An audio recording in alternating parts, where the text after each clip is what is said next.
Tens of thousands of fans flooded into the Bay Area for Super Bowl week. It brought a major economic boost. Of course, the Bay Area Host Committee says the events generated hundreds of millions of dollars in impact.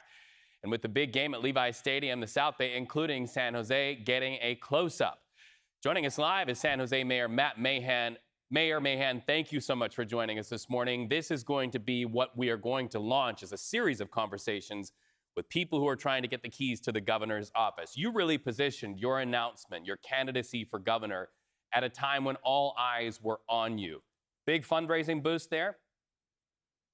Well, we did put up really good fundraising numbers, which I think is just a testament to the support we have from the community here in the Bay Area that's seen the results of holding City Hall more accountable. When I came into office, we were trying to do too many different things.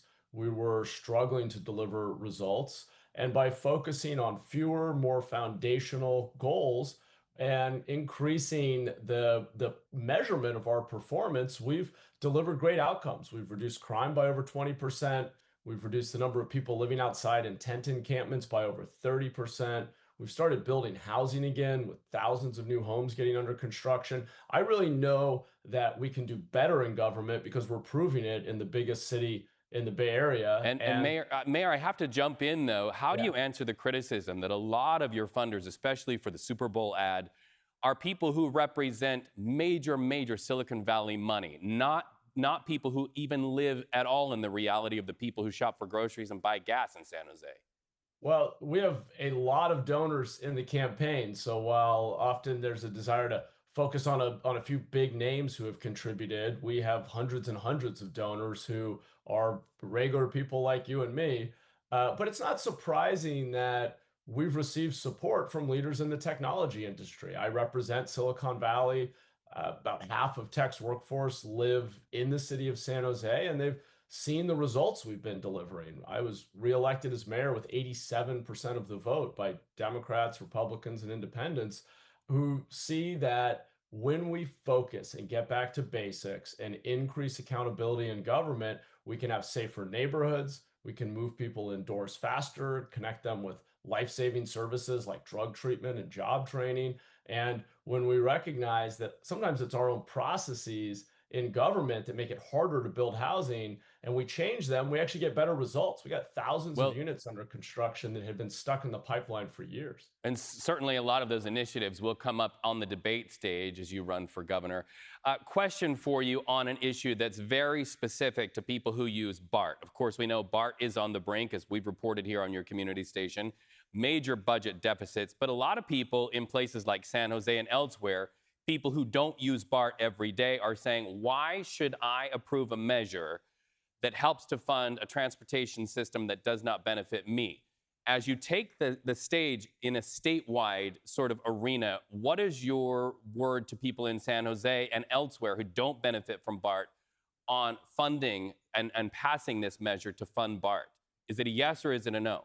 Well, first, we should be clear, BART does come to San Jose. I have workers in my office who take BART down from the East Bay into Berryessa in North San Jose and then transfer to a local bus. I guess I'd make a couple of points on this. Number one, we all benefit from having a working transit system. If we were to defund the transit system and have service levels go down, you would see dramatically more traffic congestion, air pollution. Life would be worse for all of us. So I think you make the case for transit. But look, I'll also say, and this has been my statement publicly, it's how I've led as I've served on the VTA board here, our local transit agency. Voters shouldn't approve this measure unless they hear very clear plans from these transit agencies about how they're going to change the business model to be more sustainable. We need to look at autonomous technology, public-private partnerships. They need to improve security and cleanliness of the service.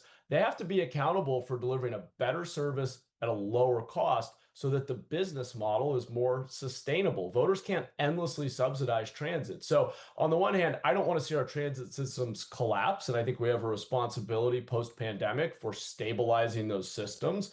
On the other hand, it shouldn't be a blank check. We should demand better plans. At VTA, I've written a memo and demanded that the agency provide the public with a plan for how it's going to transform the way it operates to be more efficient and more accountable to its riders and our taxpayers, our ratepayers. Mayor, we have about 10 seconds left. Of course, Governor Gavin Newsom has been one to put his foot in the door, go toe-to-toe with President Donald Trump. Are you willing to continue that opposition to the Trump administration and march in step with our state attorney general who's filed so many lawsuits?